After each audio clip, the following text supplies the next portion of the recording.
Boa tarde, meu nome é Keila, eu sou professora das redes municipais de Macaé e de Niterói e hoje estou aqui como aluna do Profimática para apresentar o trabalho Uso de Vídeos no Ambiente Escolar, explorando dimensões e geometrias não euclidianas por meio de narrativas. Boa tarde, meu nome é André, eu sou professor da Rede Estadual de Ensino, trabalho com ensino médio e hoje eu estou aqui como aluno do Profimática apresentando o trabalho o uso de vídeos no ambiente escolar, explorando estatística e probabilidade por meio de narrativas. Boa tarde, meu nome é Osvaldo, eu sou professor dos municípios de Saquarema e Araruama, onde atualmente trabalho com ensino fundamental segundo segmento e ensino de jovens e adultos. Estou aqui para apresentar o uso de vídeos no ambiente escolar por meio de narrativas, a história do número 1. Agradecemos a presença de todos vocês aqui, os membros da banca, os amigos que ajudaram a fazer a pesquisa conosco, os visitantes e, obviamente, o nosso professor orientador. Vamos dar início agora à nossa apresentação. Bom, desde a minha adolescência como aluna do ensino fundamental, depois do médio, até a época da graduação, o início da minha carreira também como professora, o único vídeo que a gente conhecia era o Donald do País da Matemática, que era do Walt Disney. E a nossa motivação para esse projeto foi justamente perceber que ao longo dos últimos 10 anos houve um aumento na produção dos vídeos com foco em matemática, tanto da forma direta quanto da forma indireta. Como aqui nós temos alguns exemplos de matemática em toda parte, alguns documentários da BBC, palestras TED, desenhos animados, entre outros. E daí surgiu a pergunta, como usar esse material na escola para além de uma simples exibição? Então, a nossa proposta é conceber roteiros para o uso dos diversos vídeos no contexto escolar. Na verdade, a gente quer montar uma biblioteca de roteiros para que o professor possa consultar, escolher o roteiro e usar posteriormente para a turma dele. Mas como é o roteiro, né? Como é a estrutura do roteiro? O roteiro é dividido em seções. Ele tem a ficha catalográfica, onde tem idioma, ser dublado ou legendado, classificação etária, link para o vídeo, link para a legenda, tem outras informações que vocês verão mais à frente. Imagens selecionadas, que é um conjunto de 6 imagens, que o professor de forma visual já tem uma ideia do vídeo, de como é o vídeo. A sinopse, que é um resumo que nós escrevemos, tomando cuidado para não acabar com a surpresa do vídeo, né, para não dar spoiler. Alguns objetivos com os quais o vídeo pode ser usado. A sensibilização, que é uma sugestão de cartaz, o professor só precisa colocar os dados de data, local, horário e imprimir. Ele tem um conjunto de 1 ou 2 imagens, mais um textinho para convidar as pessoas para a exibição. Orientações metodológicas gerais, que são orientações comuns a todos os roteiros, como, por exemplo, a gente aconselha que o professor assista ao vídeo antes de exibir, para não ter nenhuma surpresa, né? E aqui as três últimas seções, que são o coração do roteiro. A sugestão de questões gerais, que são questões que os alunos podem responder imediatamente após a exibição. As sugestões de questões específicas, que são as questões que o aluno pode precisar assistir novamente um trecho, então a gente toma o cuidado de inserir, de colocar o trecho que ele pode precisar assistir na questão. Nada impede que, caso o professor ache que os seus alunos podem responder sem assistir, ele retire o trecho. E observações do professor, que são dicas de aplicativos, curiosidades, palestras, para que ele possa assistir e enriquecer mais a exibição. E o importante, cada roteiro pode ser modificado e adaptado pelo professor de acordo com suas necessidades. Ou seja, ele pode usar as perguntas como estão, pode tirar algumas, ele pode adaptar outras, tá? Pode inserir suas próprias perguntas. A gente tenta nortear o trabalho dele, a gente dá um pontapé inicial e dali ele segue. Então, esse trabalho ele foi desenvolvido por esses 8 mestrandos, com a colaboração e orientação do nosso professor, né, Humberto, e nessa foto temos uma imagem de uma das nossas reuniões. Nós nos reunimos todos os sábados por mais de um ano para discutir toda a parte, pesquisar e discutir toda a parte teórica do trabalho, assim como propor e melhorar, né, os roteiros que eram sempre feitos por um autor e um coautor. né? Esse coautor ficava responsável em dar sugestões, em sugerir questões, em fazer correções, revisões, mas é bom deixar claro que tudo foi feito bastante de forma colaborativa entre todos, mesmo tendo o autor e o coautor. E como a pesquisa toda foi feita em conjunto, então essa parte ela é comum a todos os 8 trabalhos. O que diferencia são as temáticas dos roteiros, né? Eu, por exemplo, fiquei com História da Matemática, o André com Estatística e assim vai. O uso dos vídeos não é nenhuma novidade. Já lá desde a época dos vídeos cassetes, na década de 90, vários acadêmicos estudavam sobre seu uso. E José Manuel Moran, que é um especialista em metodologias ativas de ensino, ele, em 95, colocou como você não deve usar esse recurso, que é o vídeo, né? Então, primeiro ele coloca o vídeo tapa-buraco. Colocar vídeo quando há um problema inesperado, como a ausência de um professor. É claro que a gente sabe que, infelizmente, nem tudo é perfeito, então quando falta um professor, às vezes a escola, né, do segmento básico, não tem outro recurso a não ser colocar um vídeo, porque ela não pode dispensar aquela turma. Mas esse uso do vídeo não é recomendado, porque você, além de não fazer o uso adequado dele, você não explora tudo aquilo que ele pode oferecer, e um vídeo nunca vai substituir um professor em sala.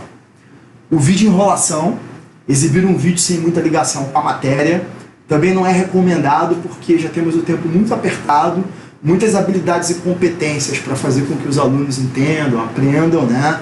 E você usar um vídeo que não tem a ver com o conteúdo que você tem que ensinar em sala não é muito pertinente. O vídeo deslumbramento, o professor que acaba de descobrir o uso do vídeo costuma empolgar-se e passar vídeo em todas as aulas, esquecendo outras dinâmicas mais pertinentes. Embora o uso do vídeo seja uma excelente ferramenta de ensino-aprendizado, ele não é a única e nem sempre é a melhor de todas. Então, você tem que escolher a ferramenta adequada para aquelas determinadas habilidades, competências e temas que você vai trabalhar. Às vezes vai ser um vídeo, às vezes não. Vídeo perfeição. Existem professores que questionam todos os vídeos possíveis porque possuem defeitos de informação ou estéticos. E normalmente esses professores acabam não exibindo os vídeos, não trabalhando com os vídeos. E ele perde uma oportunidade até mesmo de fazer com que os defeitos desse vídeo se tornem situações de ensino-aprendizagem. Isso é possível ser feito, né? E é até importante. Só vídeo. Não é didaticamente satisfatório exibir o vídeo sem discuti-lo, sem integrá-lo com o assunto de aula, sem voltar e mostrar alguns momentos importantes. Infelizmente, na nossa vivência de sala de aula do ensino básico, percebemos que esse é o maior dos usos do vídeo, que é o vídeo pelo vídeo, né? E isso não se justifica, porque você acaba até mesmo desmotivando o aluno para trabalhar com vídeo. Porque você está usando uma ferramenta que você não está explorando os recursos dessa ferramenta, né? Para usar o vídeo você tem que ter uma discussão, ou seja prévia, ou seja depois, ou durante, tem que ter um questionário, uma mesa redonda, tem que ter um objetivo e um trabalho específico e sério, né? Então o nosso trabalho vem para tentar evitar que o professor cometa qualquer um desses erros. Eu vou apresentar agora um dos roteiros do meu trabalho, que é do vídeo Planolândia. Bom, aqui nós temos a ficha catalográfica, como o André já tinha colocado, né? Temos aqui a faixa de classificação livre, o áudio aqui em inglês, as legendas em português. É importante destacar aqui que essas legendas nós baixamos da internet, mas o grupo de trabalho fez um aprimoramento tanto na sincronia quanto na tradução, tá? E o título original, o gênero, que nesse caso é animação, duração de 35 minutos, não é um vídeo muito longo. Temos aqui também tópicos matemáticos abordados, geometria, dimensões, polígonos, sólidos, o nível escolar sugerido, temos também marcadores, as competências e habilidades do Enem também que a gente buscou integrar para o pessoal do ensino médio, o link para o arquivo de legendas e a página oficial. Bom, essas são as 6 imagens selecionadas, o André colocou, para a gente já ter uma ideia de como é um gênero diferente, a animação. A sinopse que nós criamos, né, foi essa daqui. Essa animação é baseada no clássico livro Flatland, A Romance of Many Dimensions, Planolândia, um romance de muitas dimensões, escrito em 1884 pelo professor, escritor e teólogo britânico Edwin Albert Albert.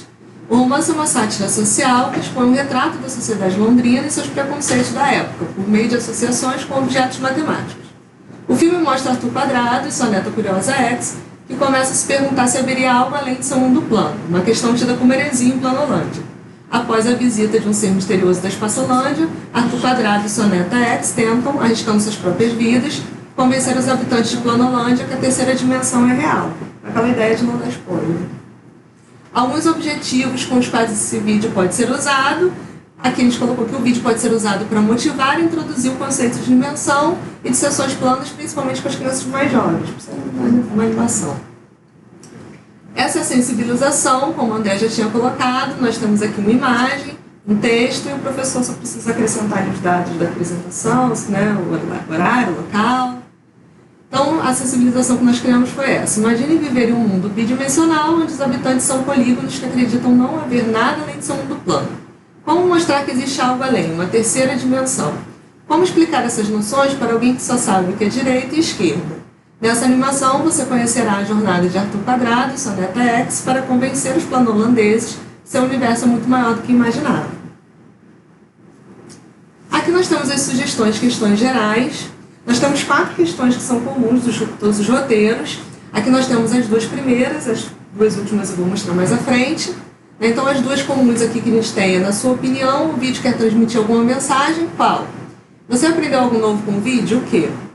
E também aqui nesse slide eu quero destacar essa questão 7. Para X, o que é um superquadrado? Seguindo a lógica de X, como você imagina que seria um superhexágono? Continuando a sessão de questões gerais, vou destacar aqui a questão 10. Como o rei da linha Lândia sabe que a rainha da direita realmente está na direita? E terminando essa sessão, nós temos aqui as 2 últimas que são as comuns também em todos os roteiros. O que você mais gostou no filme? Se você fosse o diretor desse vídeo, você faria algo diferente? O quê? Nós temos aqui também as sugestões de questões específicas, com os trechos, né? E aí que eu quero destacar a questão 3. Em seu sonho, Arthur Quadrado conhece o rei de Pontolândia. Por que o rei não reconhece a palavra duas? E terminando essa sessão de questões específicas, a questão 7. Quando Arthur Quadrado olha para esferas em Planolândia, que forma geométrica ele vê? Por quê? Depois dessa sessão, nós temos as observações para o professor. Vou destacar aqui algumas que a gente colocou. A primeira, a gente fala um pouco sobre o autor, o Edwin Abbott. O livro foi lançado em 1884, século XVIII ainda. Né? Que ele, além de escritor, também era acadêmico, educador e teólogo. Esse livro, que a capa é original, né? Foi escrito como uma metáfora da sociedade londrina, né? Usando como pano de fundo os objetos geométricos e seus conceitos. A tradução por português já tem em 2002, feita pela editora Conrad. Em inglês já está em domínio público. A gente já deixou o link para o professor ter esse acesso. Bom, aqui nós temos um aplicativo do GeoGebra, onde, na verdade, no vídeo ele fala que os círculos eles são sábios porque eles têm um número infinito de lados. Né? E à medida que você tem uma nova geração, mais lados você tem. E aqui, então, você pode alterar, né, a quantidade de lados do polígono e ver que com uma quantidade grande de lados se parece com um círculo, mas não é um círculo de fato. Também dá para exibir as diagonais, os ângulos internos, os ângulos centrais, o círculo circunscrito e o círculo inscrito. A gente deixa também o site ali. A gente também sugeriu o livro The Planiverse, do Alexander Dewdney. Esse livro, ele descreve um mundo bidimensional, em formato de disco, né? E ele também propõe soluções e alguns projetos de máquinas simples e algumas mais complexas, desde fiação, portas, motores a vapor, carros, aviões, enfim, que funcionam em 2 dimensões. E daí surge esse Sana, que é um ser desse disco, né? Desse mundo bidimensional. Agora eu vou apresentar o roteiro do Prazer da Estatística. Primeira ficha catalográfica, né? Classificação etária livre, o áudio em inglês. Legenda em português também a gente teve que acertar a legenda, fazer alguns acertos de sincronização e tradução.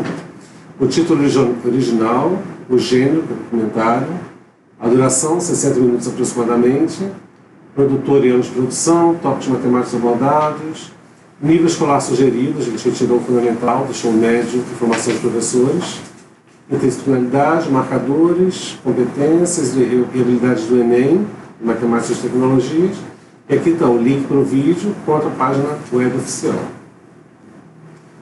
Aqui as 6 imagens que a gente destacou no vídeo. Aqui é a sinopse. Este documentário, apresentado pelo professor Hans Rosling, leva os espectadores a uma viagem pelo maravilhoso mundo da estatística, ao explorar o poder incrível que ela tem em mudar o nosso entendimento do mundo. Controle de criminalidade, tradução automática do Google e astronomia são apenas alguns exemplos entre os vários apresentados. Apesar de seu toque leve e espirituoso, o vídeo tem, no entanto, uma mensagem séria.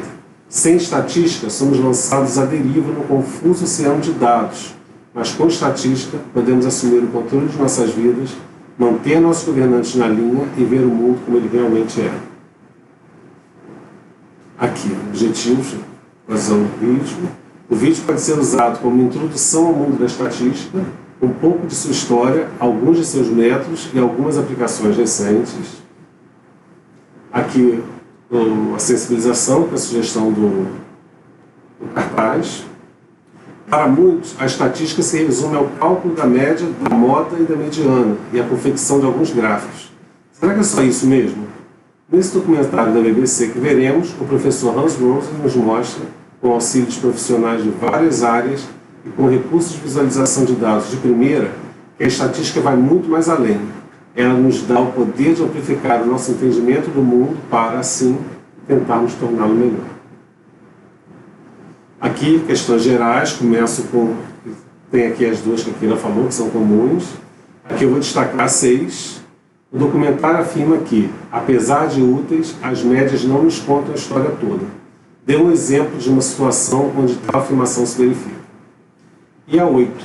Os entrevistados do documentário mostram uma grande preocupação em deixar bem claro que a associação não é causalidade, porque é importante diferenciar esses dois conceitos. Continuando as duas últimas, que também são comuns, eu destaco a 9. Ao longo do documentário, várias aplicações de ponta da estatística são apresentadas. Você consegue lembrar algumas delas? Quais? Aqui, as questões específicas. Aqui eu vou destacar a segunda. Em um certo momento, aqui o trecho, o documentário afirma que, na média, os suecos têm um pouco menos que 2 pernas. Isso é porque algumas pessoas têm apenas uma perna ou nenhuma perna e ninguém tem 3 pernas. Será que realmente ninguém tem 3 pernas? E continuando, aqui tem uma outra questão. Para mostrar a quantidade de dados a que somos expostos atualmente, o documentário apresenta várias unidades de armazenamento de dados. O trecho. Preencha a tabela a seguir com o exemplo apresentado no vídeo para a unidade indicada. A tabela, à esquerda estão as unidades, à direita os exemplos, que ele vai ver nesse trecho aqui. Quais são as relações entre 1 byte, 1 kilobyte, 1 megabyte, 1 gigabyte, 1 terabyte, 1 petabyte e 1 exabyte. Aqui observações do professor. A primeira observação é a dica de um aplicativo, que é o aplicativo Gapminder, que ele está disponível tanto online quanto offline, o professor pode baixar e usar. E ele pode selecionar um ou mais países e tem mais de 500 indicadores, tá? E ele pode analisar o comportamento dos países que ele selecionou no decorrer do tempo.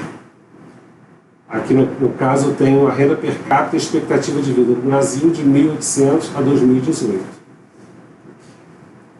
Uma outra observação é em relação a... O Hans ele compara, o desempenho dos professores e alunos britânicos com o de chimpanzés. E ele está fazendo uma alusão ao teorema do macaco infinito, que diz que o macaco digitando aleatoriamente em um teclado por um intervalo de tempo infinito irá quase certamente criar um texto qualquer escolhido, como, por exemplo, a obra completa de William Shakespeare. E aqui tem a foto do chimpanzé sentado à beira da máquina de escrever. E uma terceira é a dica de uma palestra, é uma palestra TEDx do Todd Rose, chamada O Mito da Média, que ele fala do... Eles desenvolveram cabines de piloto baseada na média das medidas dos pilotos, tá? e depois eles tiveram uma surpresa, porque nenhum piloto tinha as medidas na média. Então ele dá uma sugestão para resolver isso e depois ele estende isso para a educação. Agora eu iria apresentar um roteiro do documentário A História do Número 1. Ficha catalográfica, né? Temos a faixa de classificação livre, o áudio português e inglês, aí vem a observação sobre esse áudio, porque há duas versões desse documentário, uma que é totalmente dublada e uma que é dublada, porém o apresentador, que é o Terry Jones, é legendado, as falas dele são legendadas. Lá embaixo a gente tem um link para as duas versões, tá? Então tem o título original, o gênero, duração, 59 minutos, produtora, tópicos matemáticos abordados, algarismos romanos, algarismos indo-arábicos, aritmética básica, unidade de medida, teorema de Pitágoras, números inteiros, números irracionais, juros compostos, sistema binário. Nível escolar que nós sugerimos para se trabalhar esse documentário, esse vídeo: ensino fundamental, ensino médio, formação de professores, as disciplinas que podem estar fazendo interdisciplinaridade junto com esse vídeo, os marcadores, as competências e habilidades do Enem em matemática e suas tecnologias, conforme já citei os dois links, o primeiro da versão parcialmente legendada, o segundo da dublada, e a página oficial da BBC deste documentário. Aqui temos 6 imagens, né, selecionadas do documentário que destacam alguns momentos interessantes. Temos a sinopse. Neste documentário da BBC, Terry Jones, historiador, ator e comediante do grupo Monty Python, usa uma boa dose de humor para contar a história do número 1, desde os primórdios na África com osso de Xambo até os dias atuais com computador digital, passando por vários povos e culturas: sumérios, egípcios, gregos, romanos e indianos. Alguns objetivos com os quais esse vídeo pode ser usado. O documentário pode ser usado para levar o aluno a perceber de forma mais holística que a matemática, e em particular o conceito de número, é uma construção humana multicultural desenvolvida ao longo da história e motivada por diversas necessidades da sociedade. Aqui temos a sensibilização, que, conforme o André falou lá no início, é para montar um cartaz, né? Então sempre tentamos colocar um texto bem atrativo. No meu foi até fácil, porque o início do documentário já é extremamente atrativo, então eu só repeti. Isso aí eu não tive trabalho de inventar nada, só o nosso orientador que criou essa arte, tá? Que destaca em algarismos indo-arábicos o número 1 e em volta tem o 1 em vários idiomas diferentes. Então vamos à leitura. O herói dessa história é um mestre na arte do disfarce. Para algumas pessoas, ele apareceu em forma de cunha, para outras, como um cone. Mas independentemente da forma que assumiu, ele sempre foi o número 1. Sua história é a nossa história. É uma história de lutas, de sabedoria, de filosofia. Uma história sobre as origens dos números. Veremos como ajudou a criar as primeiras cidades, como ajudou a construir impérios e como inspirou as mentes mais brilhantes da história. Também conheceremos sua participação no modo de funcionamento do dinheiro. Por fim, veremos como se associou ao 0 para dominar o mundo em que vivemos hoje. Um mundo digital que funciona com uns e zeros. Aqui são as sugestões de questões gerais, tá? E aqui eu tenho que fazer uma observação. Houve um erro no meu roteiro, né? Como o André e a Keila falaram, as duas primeiras questões e as duas últimas são comuns a todos os roteiros, e a minha não tem a segunda questão, tá? Que é comum, mas será acrescentado, obviamente, no trabalho final. Então eu gostaria de destacar aqui a questão número 3 e a questão número 10. A 3, qual é o avanço tecnológico das peças em formato de cone dos sumérios com relação às marcas no osso de Xambo? E a 10, segundo o documentário, quais necessidades levaram o mundo islâmico a usar os algarismos indianos? Daqui eu gostaria de destacar a 12, segundo o documentário, qual é a origem da palavra bancarrota? Aqui são as sugestões de questões específicas, vou destacar a primeira. No determinado trecho que está ali, o documentário mostra Pitágoras tentando formar um triângulo retângulo com dois lados iguais, com varetas de mesmo comprimento. O narrador dá a entender que isso não é possível. Por que realmente não é possível? Apresente uma justificativa. E aqui eu vou destacar a terceira, a número 13. A letra A. como a distância rádio é definida no documentário. Tente estimar o valor dessa distância em quilômetros. E a letra B, como a quantidade de tempo palha é definida no documentário. Tente estimar o valor dessa quantidade em séculos. Agora eu vou destacar 3 das observações para o professor, né, das que tem no roteiro. A primeira tem no trecho 46 minutos e 15 segundos a 47 minutos e 50 segundos, o Terry Jones ele propõe uma disputa entre uma abacista, que é a Kimi, e um algoritmista, o algorista, né, que é o matemático do Satoshi. E nessa disputa ele coloca um problema com juros, né, e ele afirma, quando a Kimi apresenta o resultado, ela é a primeira a apresentar, que devido à limitação do ábaco, esse resultado ele não foi 100% preciso. Ela teve que fazer algumas aproximações. E o do Satoshi, quando apresenta o resultado dele, que é esse aqui, ó, destacado, ele diz que fez com 12 casas decimais. Porém, analisando o que ele fez, fazendo a mesma conta que ele fez, ele usou um recurso bastante interessante, que está aí, não preciso citar, que é I elevado a 12, a 12ª potência, que é o total de juros acumulados em um ano, né? Ele usou um recurso interessante para fazer, e nos cálculos dele ele usou 2 aproximações. Então, como ele usou essas aproximações, ele não poderia exibir o resultado com 12 casas decimais. Tá? Então, esse seria o resultado correto, fazendo exatamente a mesma coisa que ele fez, mas as ações que ele fez. E invertemos aqui as 2 primeiras imagens, nós giramos 180 graus, né? Está um pouquinho embaçado porque está claro, mas olhando perto você vê exatamente o que ele fez. E na última ele afirma lá, eu cheguei a, e tem um resultado que não é o resultado preciso. A segunda observação que eu gostaria de destacar é sobre o osso Xango, que na nossa pesquisa bibliográfica achamos esse livro bastante interessante, muito recente, é de 2019, e esse livro ele traz várias informações que não são usuais sobre o osso de Xango. Então aqui, na figura de cima, aqui do lado direito, nós temos uma tradução de parte da matemática que os riscos representam, né?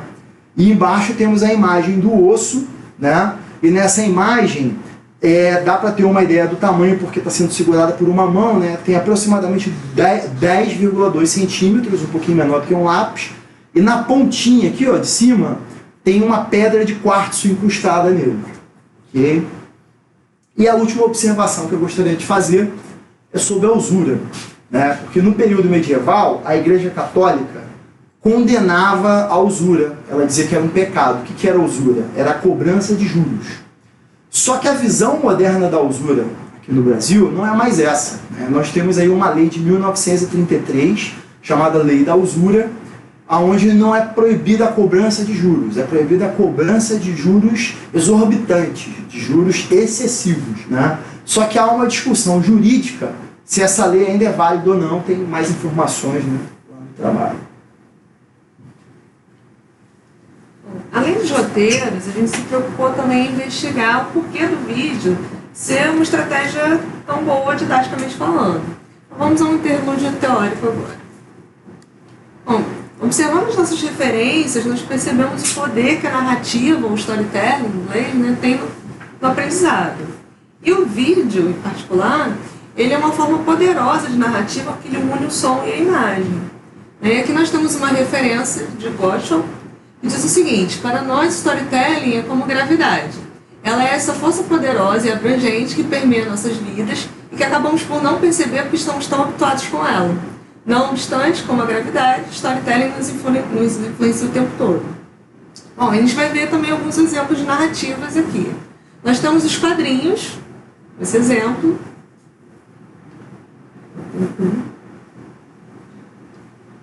É um quadrinho bem interessante.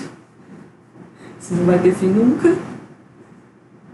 Nós temos aqui os contos, como o livro, né, de Nova Tarrão, Homem Calculável, que é um livro que é clássico, é interessante até hoje, justamente pelo uso das narrativas, da forma de contar a história.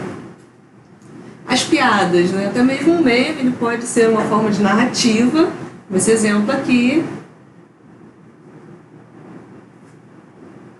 Nós temos aqui um outro meme, né, e a UF tem um museu de memes também.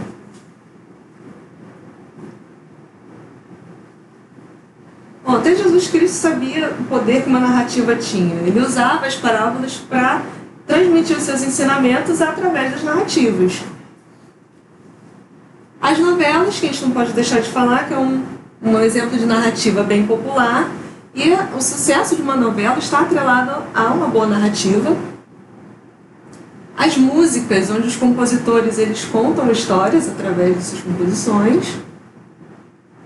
Os comerciais também são exemplos de narrativa. Os profissionais de marketing eles precisam contar uma boa história para poder vender os produtos, né, influenciar os clientes. O teatro, talvez a forma mais antiga de se divulgar uma narrativa. O videogame, a narrativa interativa. O jogador ele acaba fazendo parte do jogo, né, da história, né? E a partir do momento que ele toma as suas decisões, ele vai ali montando a história. O seriado também com narrativa interativa. No final de 2018, a Netflix lançou a primeiro episódio da temporada do Black Mirror, Bandersnatch. Né? Aqui na segunda imagem, dá para ver talvez muito bem, mas tem duas opções que o espectador ele precisa ir tomando ao longo da história, e dependendo dessas opções que ele for tomando, a história vai tomando um novo rumo. E a Netflix anunciou que vai continuar investindo nesse tipo de seriado. E assim por diante. Bom, o historiador israelense Yuval Noah Harari, nesse best-seller Sapiens, Uma Breve História da Humanidade, ele afirma o seguinte: foi o surgimento da ficção que permitiu a cooperação humana em grande escala. Um grande número de estranhos só pode cooperar de maneira eficaz se acreditar nos mesmos mitos, ou seja, histórias que existem na imaginação coletiva das pessoas. Ele também afirma que as religiões, as nações, o dinheiro, as leis, as culturas e as marcas são apenas alguns exemplos de realidades imaginadas, que foram construídas e fortalecidas, baseadas em mitos partilhados. Também, uma realidade imaginada não é uma mentira, pelo contrário, é algo em que muitos acreditam e, por essa razão, exerce influência sobre o mundo, molda comportamentos e preferências. Segundo o Harari, a narrativa ela foi peça fundamental, tanto para o desenvolvimento quanto para a sobrevivência da humanidade. Uma outra explicação para o poder do storytelling vem da neurociência, que o neuroeconomista Paul Zaks ele fez uma série de testes no laboratório e ele descobriu que quando a gente se envolve numa narrativa, a gente produz um hormônio chamado ocitocina, que é conhecido como hormônio da bondade, e isso pode nos impulsionar na hora de agir. Tá? Esse hormônio também é produzido durante a amamentação, o ato sexual e o parto.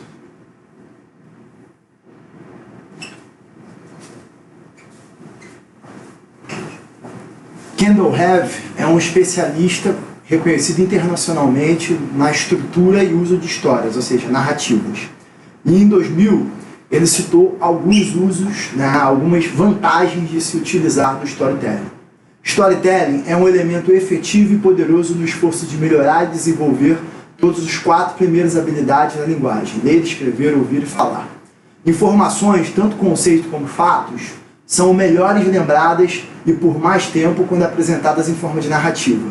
Storytelling é ferramenta de ensino multidisciplinar, efetiva e poderosa que perpassa todo o currículo. Storytelling motiva positivamente os estudantes para o aprendizado. Narrativas focam a atenção e o aprendizado dos alunos e os motiva a procurarem estudar mais. Storytelling constrói efetivamente a autoconfiança e a autoestima do estudante. Envolve e desenvolve as habilidades ligadas à imaginação e à criatividade melhor do que qualquer outra atividade escolar. Envolve e entretém. Cria empatia e senso de conectividade. Melhora as habilidades de análise e resolução de problemas. Cria conexões valiosas com a comunidade e com a herança familiar. Aqui temos alguns exemplos de outros livros que trabalham com storytelling. O primeiro de forma mais geral, os 2 últimos mais voltados para a matemática. E nas nossas pesquisas bibliográficas, encontramos que a prova matemática é uma narrativa. Tá? Como já dizia o professor Nilson José Machado, nos contos de fada, começamos sempre com Era Uma Vez. Temos o desenvolvimento da história e no final foram felizes para sempre. Na demonstração matemática, começamos com: sejam dois números naturais A e B, temos o desenvolvimento da demonstração e, no final, como queríamos demonstrar. Esse livro que nós encontramos, publicado pela Universidade de Princeton, ele mostra que a prova matemática é uma narrativa que surgiu da necessidade da geometria prática de produzir provas e surgiu através da narrativa poética, que é em verso e prosa, e da prova retórica, que deriva da prática jurídica e política. E para terminar o nosso interlúdio teórico, gostaria de citar uma frase de Taylor, de 96. Histórias ancoram nossas crenças. Se você tem uma história, a única coisa que muda a sua mente é uma história melhor. E aqui temos uma imagem da realidade virtual, né? Vamos aí tendo a transformação, né? E uma frase: o poder da narrativa é o mesmo. O que está mudando é o modo de contar. Estamos chegando à parte final do nosso trabalho. Vamos às considerações finais. Ao longo desses anos, nós tivemos presentes em alguns eventos, nós fizemos exibições dos vídeos para testar e aprimorar os nossos roteiros. Então aqui nós temos uma lista de vários eventos desde 2015. Né? Também estivemos presentes no Festival de Matemática, em 2017, no SESC, no Rio. Né? Durante os 4 dias de evento, foram mais de 1.600 pessoas participando. No final, os voluntários respondiam algumas questões. E também tivemos sessões especiais com o matemático português Rogério Martins e também com Etienne Guiz. Também participamos do Cineclube de Matemática e Estatística pelo programa da licença aqui da UF, em 2016, onde nós fizemos apresentação de documentários um pouco mais longos. Também tivemos aqui a participação de convidados no final, né, para fazer alguns comentários, responder algumas questões. E aqui nós temos, inclusive, nosso colega André, medindo o cúbito de um dos participantes para a exibição do vídeo com longo, é um pedaço de barbante que está no trabalho da Fabiana. Bom, eu também vou fazer um relato sobre o Planolândia, sobre a aplicação do meu roteiro. Esse roteiro ele foi apresentado em turmas do 7º ano do ensino fundamental da Escola Municipal Maria Isabel Damasceno Simão, em Macaé, onde eu trabalho. Foram mais ou menos 3 turmas. Antes da exibição de Planolândia, eu fiz a exibição de um vídeo que é o Coelho Cervo, que está no trabalho da Amanda. É um vídeo mais curto e para que a gente pudesse ter uma primeira discussão sobre o termo dimensão, porque como é uma turma de 7º ano, eles não associam o termo dimensão às aulas de geometria, mas eles têm aquela ideia do cinema 3D e tudo mais. Então, para que a gente fizesse aquela primeira discussão do que seria dimensão. Antes da exibição também de Planolândia, eu dividi eles em grupo e por conta do tempo eu não dei todas as questões para todos os alunos. Então eu dividi, sendo que aquelas 4 questões comuns todos receberam. Então depois da exibição do vídeo, eles me entregaram por escrito, mas também comentaram entre eles e fizeram uma discussão entre eles das respostas que eles deram. E aqui nós temos algumas perguntas e respostas que eles deram. Aqui na primeira, na sua opinião, o vídeo quer transmitir alguma mensagem? Qual? Que o desconhecido não é tão perigoso quanto a gente pensa, foi uma das respostas. Para não limitar seu conhecimento, pois podem existir muito mais coisas do que estamos acostumados. E a terceira, que outras dimensões existem. Então, quer dizer, enquanto alguns pensaram na mensagem matemática, né, e focaram nessa parte, outros já responderam mais pelo lado emocional e sentimental. Bom, essa questão que eu já tinha comentado antes, parece que é um superquadrado, que é um termo que ela usa no vídeo, e seguindo a lógica dela, o que você imaginaria que seria um superhexágono? E eles responderam dessa forma: um quadrado que é um cubo e, para a segunda parte, um hexágono gigante. Então, quer dizer, eles conseguiram chegar à conclusão que o superquadrado ela estava se referindo a um cubo, que ela ainda não sabia o nome, mas no superhexágono eles não conseguiram chegar que era um prisma de base hexagonal. E conversando com eles no final, eu percebi que alguns não lembraram o nome e outros, na verdade, não tinham ouvido falar ainda, porque como 7º ano, algumas às vezes não viram isso no ano anterior. Bom, essa questão aqui, a figura a seguir exibe 2 situações que aparecem no filme. A partir da situação 1, que movimento o quadrado laranja tem que fazer para conseguir ficar como na situação 2, isso é, de frente para o quadrado azul, com bocas e olhos alinhados. Tal movimento poderia, de fato, ser realizado por um plano holandês? Eles perceberam que não, e que para isso ele teria que sair por alguns segundos do plano. Para essa questão, a gente oferece nas observações para o professor uma versão maior dos quadrados, né, dos dois, para que o professor possa imprimir, dobrar e poder trabalhar com eles essa questão de uma forma mais dinâmica. Bom, agora eu vou ao relato do prazer da estatística. Antes de tudo, eu trabalho na rede estadual e o Estado do Rio de Janeiro, Secretaria de Educação, eles têm um projeto chamado Matemática 360, que é uma coletânea de atividades e cada escola tem que escolher e desenvolver duas. E uma dessas atividades é a videoteca. Então eu fiquei responsável pela videoteca, que lá eu pude aplicar tanto os meus roteiros quanto de alguns dos amigos também. Então vamos lá, aqui é uma exibida com a turma de terceiro ano, prazer da estatística, né? E eles assistiam o vídeo, não, antes de tudo, eu entregava as questões a eles liam as questões, depois eu exibia o vídeo, ao final eles se reuniam, me entregavam as respostas como um trabalho, poder motivar a participação deles. Isso aqui foi no terceiro ano do ensino médio Colégio Estadual Santos Dias, no município de São Gonçalo. Aqui algumas perguntas e respostas. Você aprendeu algo de novo com o vídeo? O quê? Sim, há muitos lugares onde se usa estatística e eu não sabia, como no tradutor do Google. Sim, a estatística é muito mais importante do que eu imaginava. É mais do que fórmulas e gráficos. Sim, a estatística pode ser legal e me ajudar muito a conhecer mais o mundo. E eu acho que todos eles depois ficavam, porque eu começo a falar de estatística e depois eu exibo o filme. E eu sinto assim que tem um interesse, entendeu? Porque eles veem que não é maçante, né? Que a gente acaba ensinando de uma maneira tão maçante estatística. E aqui eu acho que muda um pouco a ideia deles. Uma outra. O documentário afirma que, apesar de úteis, as médias não nos contam a história toda. Deu um exemplo de uma situação onde tal afirmação se verifica.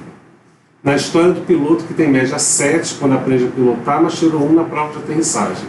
Eu nunca teria escolhido voar com ele se soubesse disso antes. Quando vemos a média das notas, não é muito baixa, não sabemos se a pessoa teve alguma nota ruim durante o ano. Antes de passar o vídeo, eu sempre falo de média e falo ter essa afirmação. Gente, média é útil, mas não conta tudo. E essa história do piloto eu sempre conto e eles guardam, né? Aqui, ao longo do documentário, várias aplicações de ponta da estatística são apresentadas. Você consegue lembrar algumas delas? Quais? Sim, tradutor do Google e astronomia. São muitas, mas só lembro do tradutor. Sim, o Waze tradutor. Sim, tradutor e ajuda a saber onde tem mais crime nos Estados Unidos. Todos lembram do tradutor.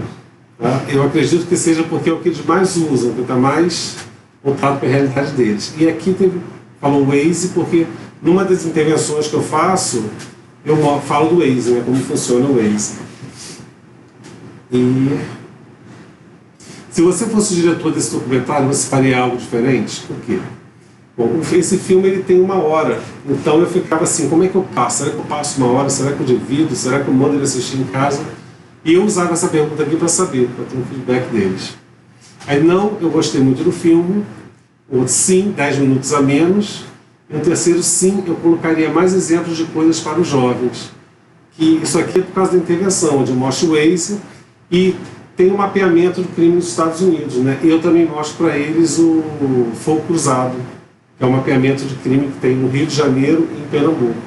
Então eles acham, eles se identificam mais com esse. Isso. E agora farei o relato da aplicação da história do número 1 em sala de aula.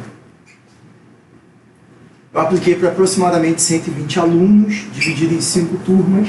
Foi uma turma do 8º ano, 2 do 9º. Como no momento que eu estava aplicando eu não estava no ensino médio, então eu pedi a uma outra escola onde eu não dava aula que me cedesse a possibilidade de aplicar com esses alunos. Então eu apliquei no 3º ano nessa escola também, em 2 turmas. No 3º ano eu apliquei no município de Araruama, foi um CIEP, e no ensino fundamental eu apliquei numa escola que eu trabalho do município de Saquarema. No ensino fundamental, como os alunos ainda não viram todos os conteúdos que estão sendo abordados no documentário, eu já esperava que eles tivessem um pouco mais de dificuldade, então eu fiz uma ficha menor, coloquei apenas 9 questões para que o aluno respondesse. Eu fiz 2 fichas diferentes para conseguir trabalhar com todas as questões, separei em um aluno recebia a ficha A, outro recebia a ficha B. Já no terceiro ano, eu fiz uma ficha só com 14 questões que eu selecionei do meu roteiro. Aqui tem algumas imagens, né, dessas aplicações, ó, iniciando o documentário, né, os alunos em sala preenchendo a ficha. E vamos a algumas perguntas e algumas respostas que os alunos deram. Segundo o documentário, qual foi o primeiro tipo de escrita humana? Linguagem e matemática, uma resposta do aluno do 8º ano. Com números, do 9º ano. Matemática, números, do 3º ano.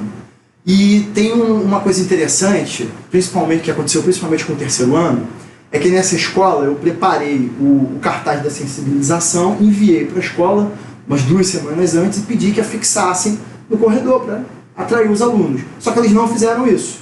Então os alunos eles não sabiam qual era o tema do documentário.